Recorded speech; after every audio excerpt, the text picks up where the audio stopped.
Correct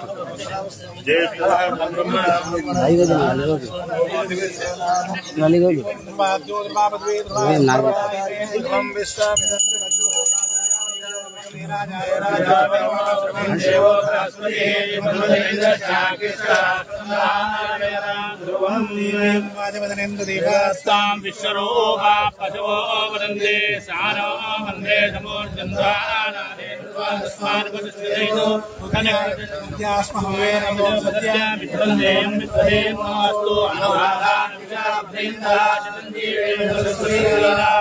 उत्तरोत्तराभिवृद्धिरस्तु आचम्य प्राणानायम्य निर्वाय स्वाहा नारायणाय स्वाहा नारायणाय स्वाहा गोविन्दाय नमः विष्णुवे नमः जोगनाय नमः त्रिपुराय नमः वामनाय नमः श्रीधराय नमः श्रीजाय नमः ब्रह्मणाय नमः वासुदेवाय नमः कृष्णाय नमः जोगाय नमः जोक्षिताय नमः नारायणाय नमः शिवाय नमः हरार्दनाय नमः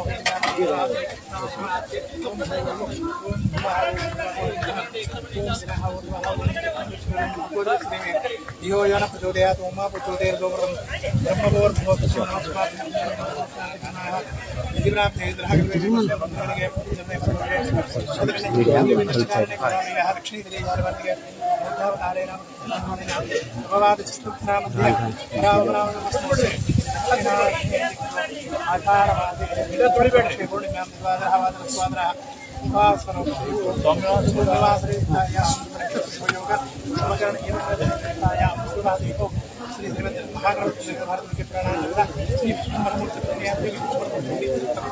భక్తులు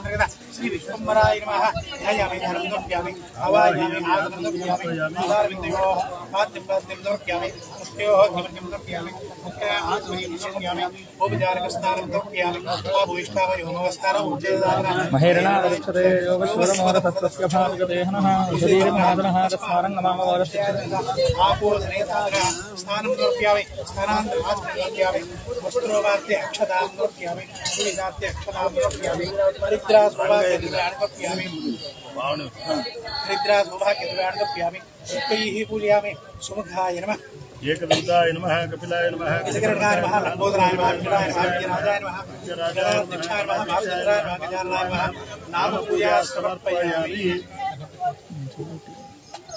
ओम वनस्पति गोविन्दाय नमः ओयं प्रतिकृता ओमागमयामि देवन्तरयामि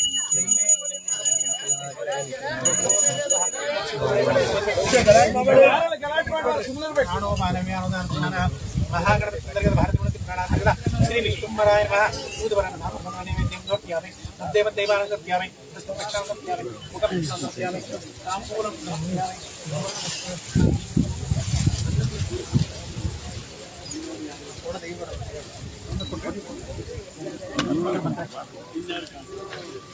ओम ऋषिसे गणपते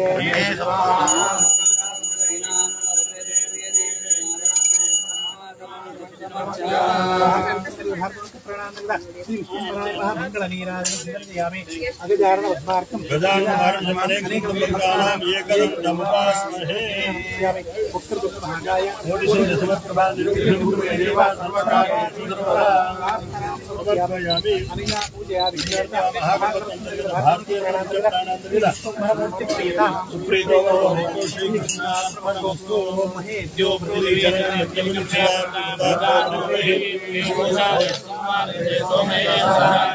यस्मै गुरु दुर्गा मनोत्तरा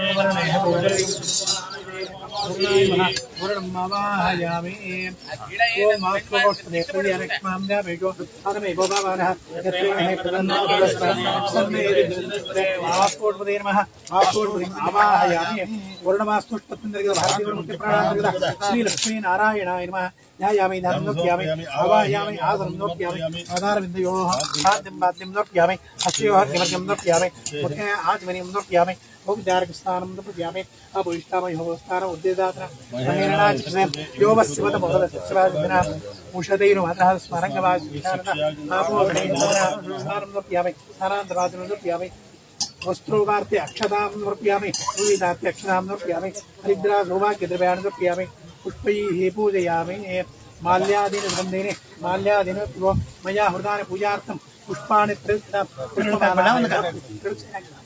पुष्पमालां समर्पयामि अपाङ्गुने नमः वर्णाय नमः वास्तोष्ठदे नमः अपाङ्गुने नमः वर्णाय नमः वास्तोष्ठदे नमः नाम पूजा समर्पयामि ओम वनस्पतिज्योतिर्गन्धा प्रगन्धता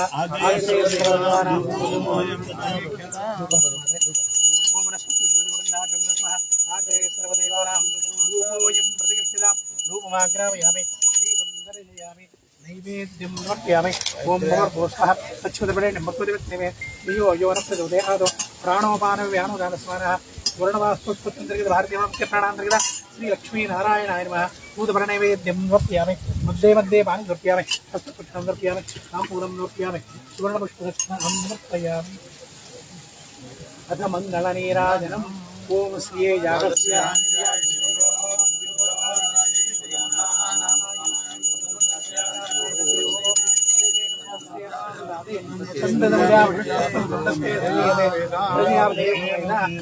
श्री लक्ष्मी नारायण मंगल नीराजनम दर्शयामि यानि कानि च पापानि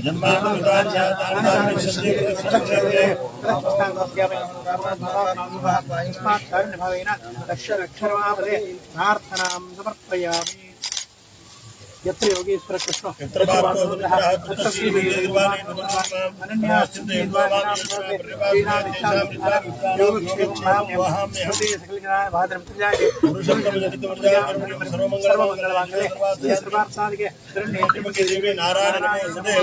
श्री लक्ष्मी नारायण वाणी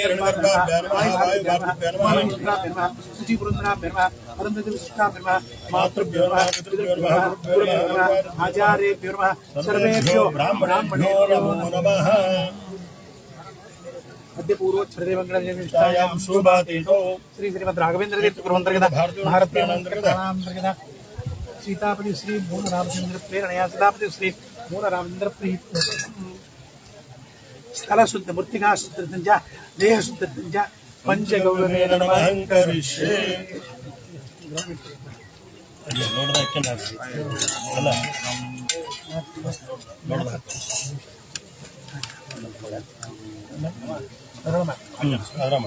गायत्र्या गोमूत्रम ओम मोर्भोस्वः तच्छुद्रमेण यो योनप्रचोदयादो गन्धद्वारेति गोमयम् गन्धद्वारान्तरादर्शामि नित्यपुष्टां करिष्ये ईश्वरे गुरुभूतानां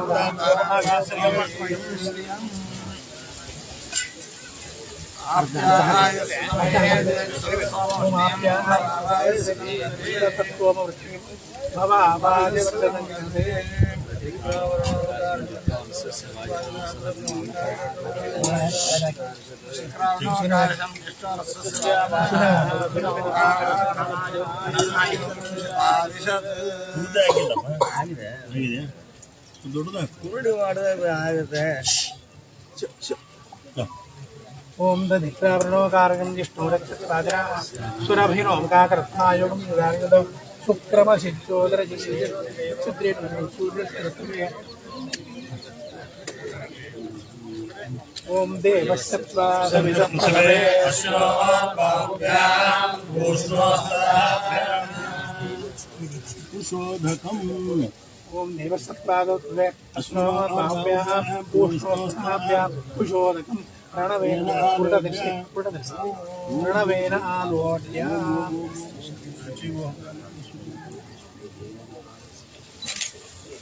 इदा कड़ाकि उत्तरकलशं दक्षिणकलशे दक्षिणकलशम् उत्तरकलशे किञ्चित्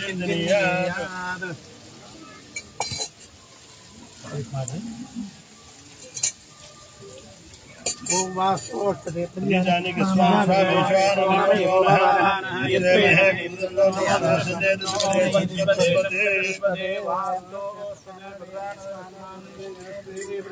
अजरादस्ते अमेवावास्वरिष्वारूपाण्यः सकाशिके वैदिनः शिवं शिवं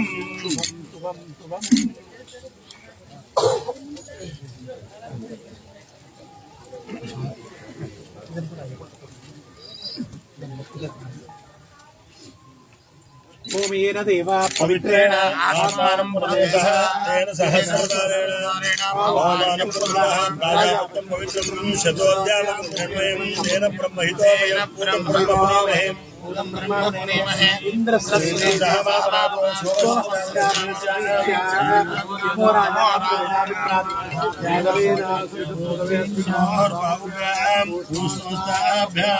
स्वादिष्टया भवस्वतो मदाराय इन्द्राय वादावे सुधः सोहा विश्वदर्शनि रवियो मयोः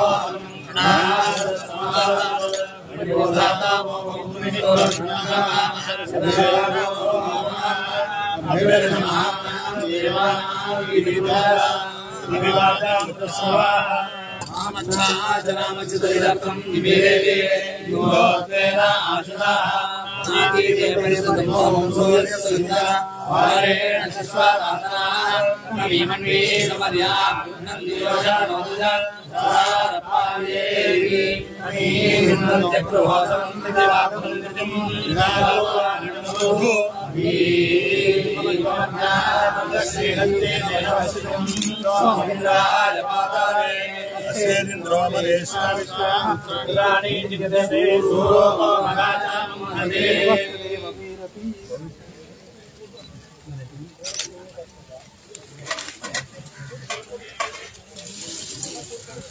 ಅಲ್ಲ ತಟ್ಟಿ ಕೊಡಬೇಕು ಅಜಣ ಅಜಣ ಅತ್ತ ಇದು ಬಿಡ್ರಿ ಅಲ್ಲ ಮಂಗಳಾರತಿ ಆಮೇಲೆ ಭೂಮಿದ್ದೇನುದ್ಧರಣಿ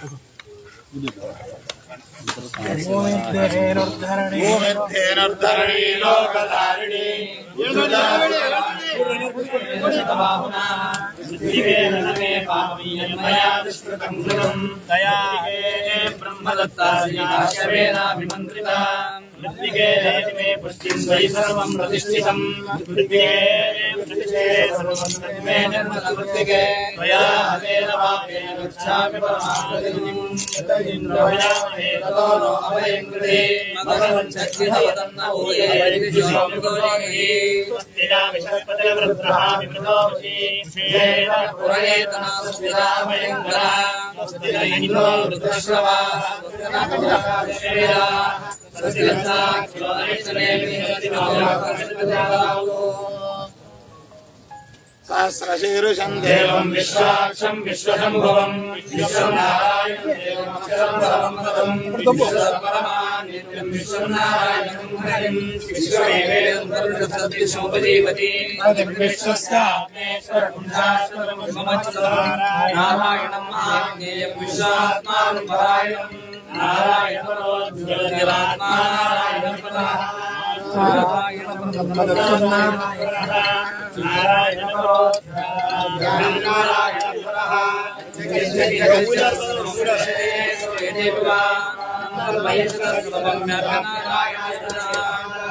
समुद्रेन्द्रं विश्वसम्भवम्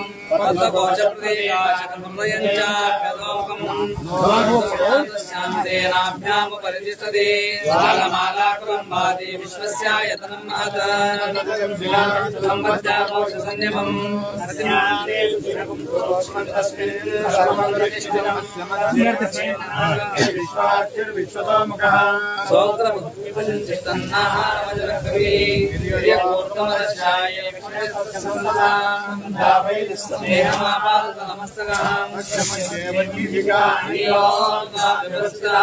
नीलतो यदि मध्यस्था दिल्ले के भासता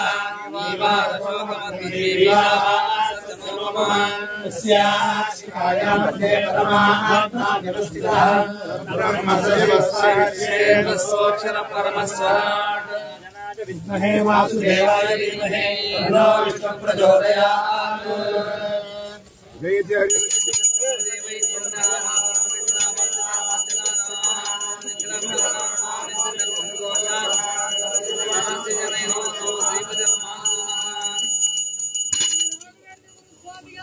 जय श्री राघवेंद्र गुरु स्वामी के जय। श्री राघवेंद्र गुरु स्वामी के जय। सुखदेंद्र तीर्थ के जय। सुखदेंद्र तीर्थ के जय। राजाधिराजाय प्रसन्नताय नमो यमये समाय कर्मये सायमानकामकामाय मक्खिंकामे श्लोके सुमोदो कुबेराय वै श्रवणाय महाराजाय नमः ब्रह्मणो वेदां उदयां तामरे तस्मै ब्रह्माय श्रीयां नदो नारायणाय विद्महे वासुदेवाय धीमहि तन्नो विष्णुः प्रचोदयात्। आदि वेद व्यागाय नमः। दिव्य वेदों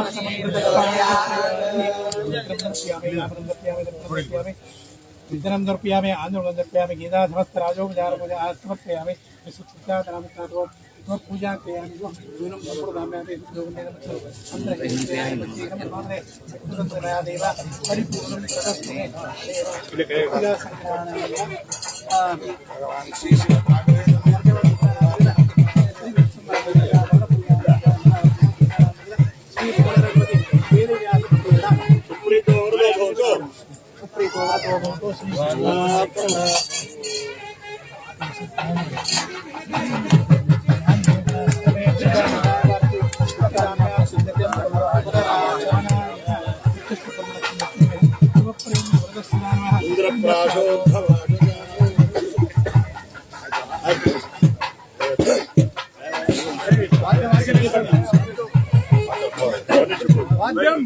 ಎಲ್ಲ ಸದ್ದು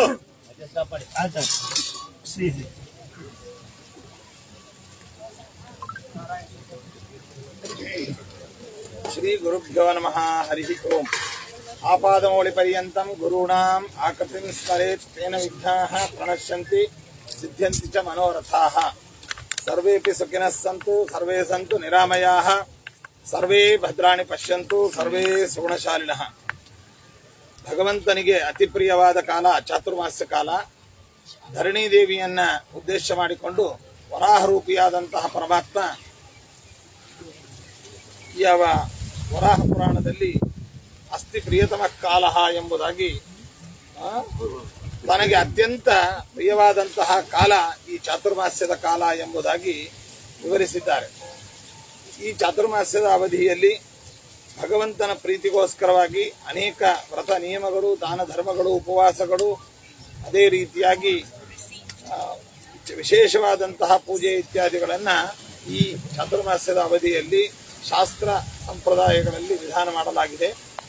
ಆ ನಿಟ್ಟಿನಲ್ಲಿ ಚಾತುರ್ಮಾಸ್ಯ ಕಾಲ ಎಂಬುವಂತಹದ್ದು ಸನ್ಯಾಸಿಗಳಿಗೆ ಅತ್ಯಂತ ಪ್ರಮುಖವಾದಂತಹ ಕಾಲ.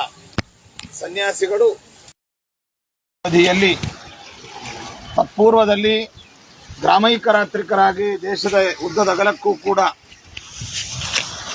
ಸಂಚಾರವನ್ನು ಕೈಗೊಂಡು, ಧರ್ಮ ಪರ್ಯಟನ ಕೈಗೊಂಡು, ತತ್ವ ಪ್ರಚಾರ, ಅದೇ ರೀತಿಯಾಗಿ ಮಂತ್ರಮುದ್ರಾಧಾರಣೆ ಮೊದಲಾದವುಗಳನ್ನು ಅವರವರ ಸಂಪ್ರದಾಯಗಳ ಪ್ರಕಾರವಾಗಿ ನಡೆಸಿಕೊಂಡು ಬಂದು ಈ ಚಾತುರ್ಮಾಸ್ಯದ ಅವಧಿಯಲ್ಲಿ ಒಂದು ಕಡೆಗೆ 4 ತಿಂಗಳುಗಳ ಕಾಲ ಕುಳಿತುಕೊಂಡು ಅವರು ತಮ್ಮ ವಿಶೇಷವಾದಂತಹ ಸಾಧನೆ, ಜಪತಪಾದಿಗಳನ್ನು, ಪೂಜಾದಿಗಳನ್ನು ಮಾಡುವ ಮೂಲಕ ಸಮಾಜಕ್ಕೆ ಆ ಒಂದು ತಪಸ್ಸನ್ನು ಧಾರೆ ಎರೆಯುವಂತಹ ಒಂದು ಕಾಲ ಚಾತುರ್ಮಾಸ್ಯದ ಕಾಲ. ಆದರೆ ವಾಸ್ತವಿಕವಾಗಿ ಆಷಾಢ, ಶ್ರಾವಣ, ಭಾದ್ರಪದ, ಕಾರ್ತಿಕ 4 ತಿಂಗಳುಗಳ ಕಾಲ ಚಾತುರ್ಮಾಸ್ಯದ ಅವಧಿ. ಈ ಮಾಸ ಅಂತ ಅನ್ನುವಂತಹ ಗಣನೆ ಎರಡು ಮೂರು ಬಗೆಯಾಗಿ ಶಾಸ್ತ್ರದಲ್ಲಿ ವಿಧಾನ ಮಾಡಿದ್ದಾರೆ. ಒಂದು 30 ದಿನಗಳ 2 ಪಕ್ಷಗಳಿಂದ ಕೂಡಿರ್ತಕ್ಕಂಥದ್ದು ಒಂದು ಮಾಸ ಎಂಬುದಾಗಿ, ಪಕ್ಷಾವೇ ಮಾಸ ಎಂಬುದಾಗಿ 15 ದಿನಗಳ ಒಂದು ಪಕ್ಷವನ್ನ ಒಂದು ಮಾಸ ಎಂಬುದಾಗಿ ಪರಿಗಣನೆ ಮಾಡುವುದು ಉಂಟು. ಆ ಒಂದು ನಿಟ್ಟಿನಲ್ಲಿ 30 ದಿನಗಳ ಒಂದು ಮಾಸ ಅನ್ನುವಂಥದ್ದು 4 ತಿಂಗಳಾಗ್ತದೆ. ಅದು ಆಷಾಢ, ಶ್ರಾವಣ, ಭಾದ್ರಪದ, ಆಶ್ವಿಜ, ಕಾರ್ತಿಕ ಈ ರೀತಿಯಾಗಿ. ಆದರೆ ಪಕ್ಷಾವೈ ಮಾಸ ಅನ್ನುವಂತಹದ್ದು 4 ಪಕ್ಷಗಳನ್ನ ಒಳಗೂಡಿದಂತಹದ್ದು ಒಂದು ಮಾಸ ಎಂಬುದಾಗಿ ಪರಿಗಣನೆ ಮಾಡಿ ಅದನ್ನ ಅನುಷ್ಠಾನ ಮಾಡುವಂತಹದ್ದು ಮತ್ತೊಂದು ಕ್ರಮ. ನಮ್ಮ ಶ್ರೀಮಠದ ಪರಂಪರಾ ಪದ್ಧತಿಯಲ್ಲಿ ಪಕ್ಷಾವೈ ಮಾಸ ಎಂಬುವಂತಹ ಒಂದು ಪಕ್ಷವನ್ನ ಇಟ್ಟುಕೊಂಡು 4 ಪಕ್ಷಗಳ ಕಾಲ ಒಂದು ಕಡೆಗೆ ಚಾತುರ್ಮಾಸ್ಯದ ದೀಕ್ಷಾಬದ್ಧರಾಗಿ ಕಾಲಕಾಲದ ಎಲ್ಲ ಪೀಠಾಧಿಪತಿಗಳು ಜಪತಪಾದಿತ ಅನುಷ್ಠಾನಗಳನ್ನು, ವಿಶೇಷ ಪೂಜಾದಿಗಳನ್ನು, ದಾನ ಧರ್ಮಗಳನ್ನು ಮಾಡುವ ಮೂಲಕ ತಮ್ಮ ಅನುಷ್ಠಾನವನ್ನು ಮಾಡೋದು. ಆ ಸಂದರ್ಭದಲ್ಲಿ ಶ್ರೀಮಠದ ಶಿಷ್ಯರು ಭಕ್ತರುಗಳಿಗೆ ಮಂತ್ರ ಮುದ್ರಾಧಾರಣೆ ಇತ್ಯಾದಿ ಕಾರ್ಯಕ್ರಮಗಳನ್ನು ಆ ಸಂದರ್ಭದಲ್ಲಿ ಏಕತ್ರ ಇದ್ದುಕೊಂಡು ನಡೆಸ್ತಾರೆ. ಈಗ ಪೂರ್ವದಲ್ಲಿ 3 ತಲೆಮಾರಿನ ಹಿಂದಿನ ತನಕ ಬೇರೆ ಬೇರೆ ಸ್ಥಳಗಳಲ್ಲಿ ಚಾತುರ್ಮಾಸ್ಯಾದಿ ಕಾರ್ಯಕ್ರಮವನ್ನು ಕೈಗೊಳ್ತಾ ಇದ್ದು, ನಮ್ಮ ಪರಮೇಶ್ವರಿ ಗುರುಗಳಾಗಿರ್ತಕ್ಕಂಥ ಶ್ರೀ ಸುಧೀಂದ್ರ ತೀರ್ಥ ಶ್ರೀಪಾದಂಗಳವರು, ನಮ್ಮ ಪರಮ ಗುರುಗಳಾದ ಸುಷಮೀಂದ್ರ ತೀರ್ಥ ಶ್ರೀಪಾದಂಗಳವರು, ನಮ್ಮ ಸ್ವರೂಪೋದ್ಧಾರಕ ಗುರುಗಳಾದಂಥ ಸುಯತೀಂದ್ರ ತೀರ್ಥ ಶ್ರೀಪಾದಂಗಳವರ ಕಾಲದಿಂದ ಮಂತ್ರಾಲಯ ಕ್ಷೇತ್ರದಲ್ಲಿಯೇ ಪ್ರತಿ ವರ್ಷವೂ ಕೂಡ ಚಾತುರ್ಮಾಸ್ಯ ದೀಕ್ಷಾಬದ್ಧರಾಗುವಂತಹದ್ದು ಒಂದು ವಾಡಿಕೆಗೆ ಬಂದಿದೆ. ಕಾರಣ ಇಷ್ಟೇ, ಹಿಂದೆ ವಾಹನಗಳ ಸೌಕರ್ಯ ಮತ್ತು ಜನಗಳ ಆಗಮನ ಇತ್ಯಾದಿಗಳು ಈ ಪ್ರಾಂತಕ್ಕೆ ಅಷ್ಟು ಸುವ್ಯವಸ್ಥಿತವಾಗಿ ಇರಲಿಲ್ಲ. ಆದ್ದರಿಂದ ಅವರು ಬೇರೆ ಬೇರೆ ಕಡೆಗೆ ಭಕ್ತ ಶಿಷ್ಯರುಗಳಿಗೆ ಅನುಕೂಲವಾಗಬೇಕು ಅಂತ ಹೇಳಿ ಅಲ್ಲಲ್ಲಿ ಚಾತುರ್ಮಾಸ್ಯ ದೀಕ್ಷಾಬದ್ಧರಾಗ್ತಾ ಇದ್ರು.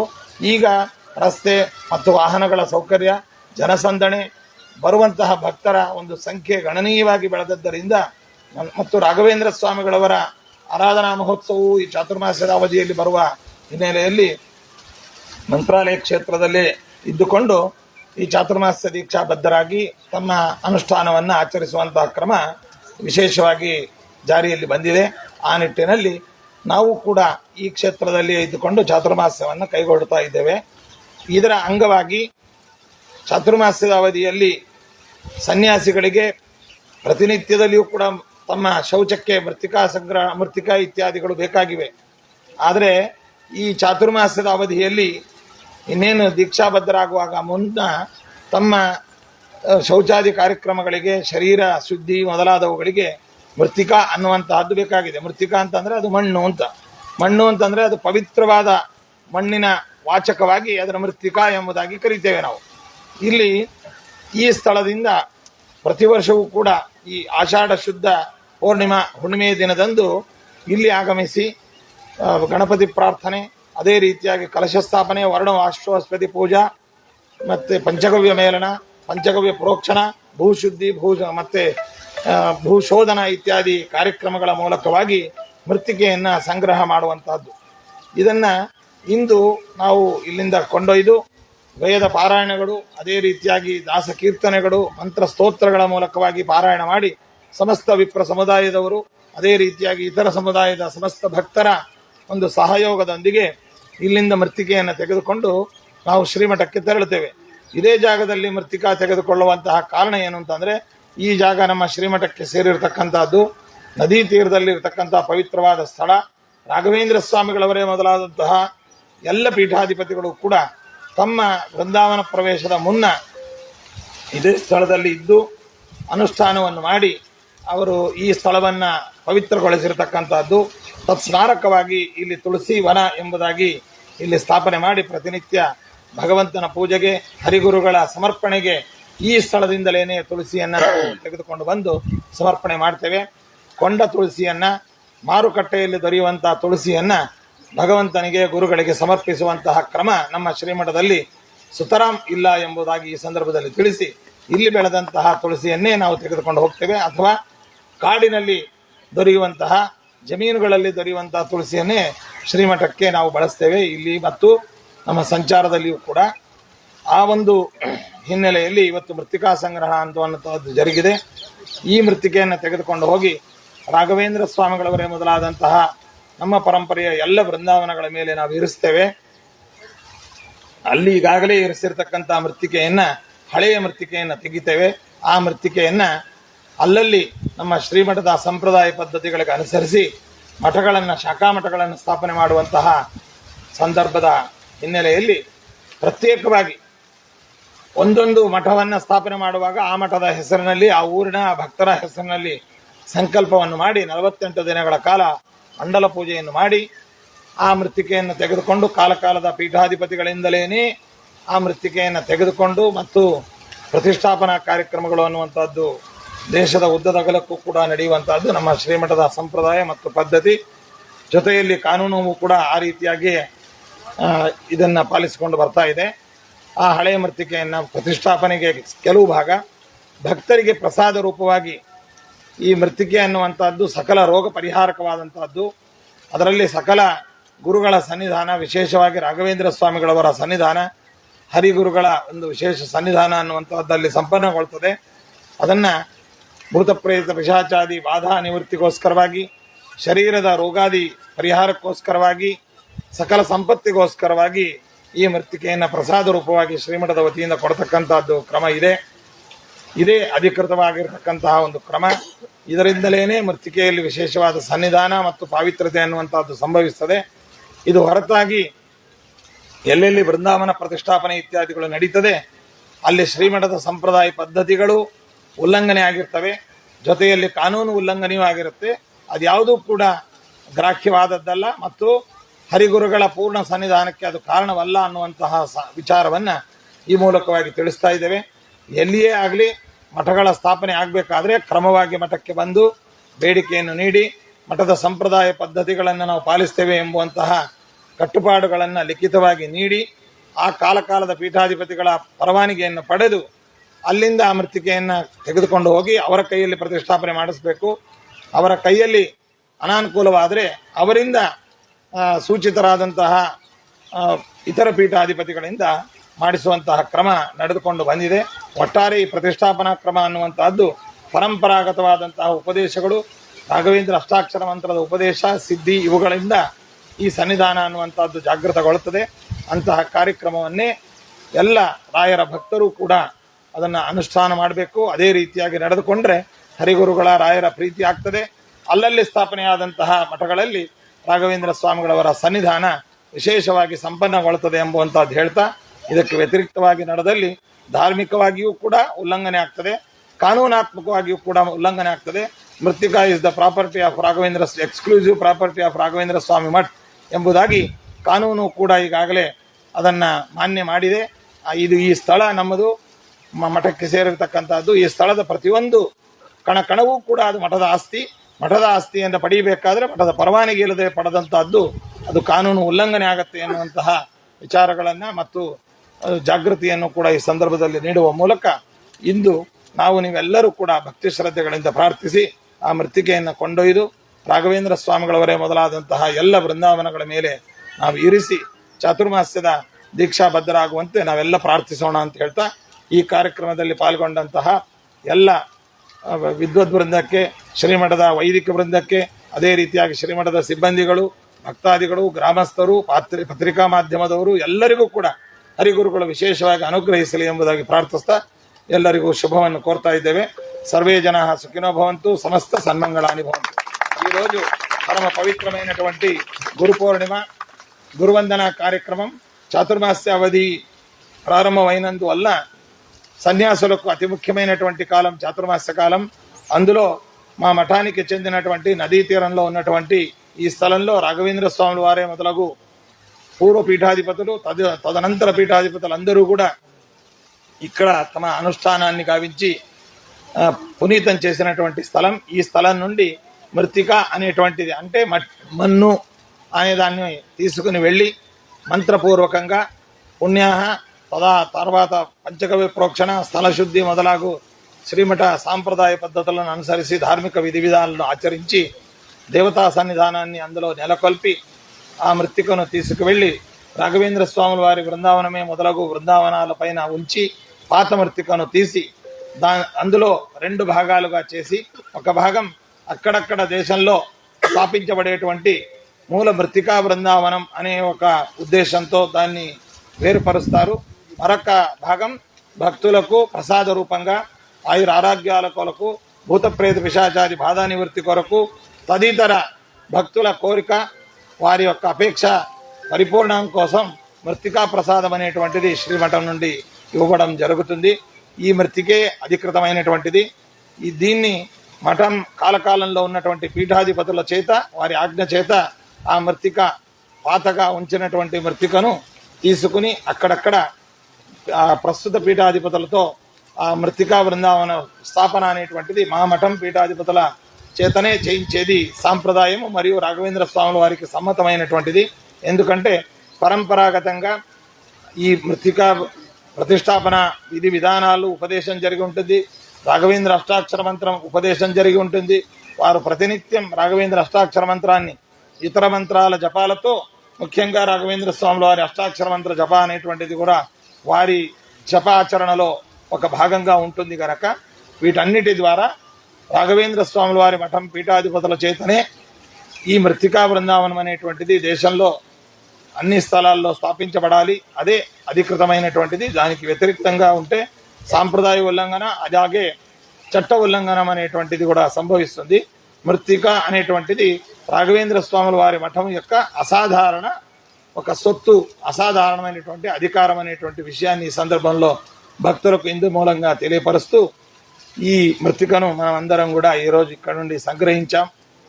దాన్ని తీసుకెళ్లి రాఘవేంద్ర స్వాముల వారికి సమర్పణ జరుగుతుంది. కార్యక్రమంలో పాల్పంచుకున్నటువంటి పేరున ప్రతి ఒక్కరికి రాఘవేంద్ర స్వాముల వారు భగవంతుడు విశేషంగా అనుగ్రహించుగాక అని ప్రార్థిస్తూ అందరికీ శుభాన్ని కోరుతున్నాం. సర్వే జనాః సుఖినో భవంతు. సమస్త సన్మంగళాన్ని భవంతు.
Thank you.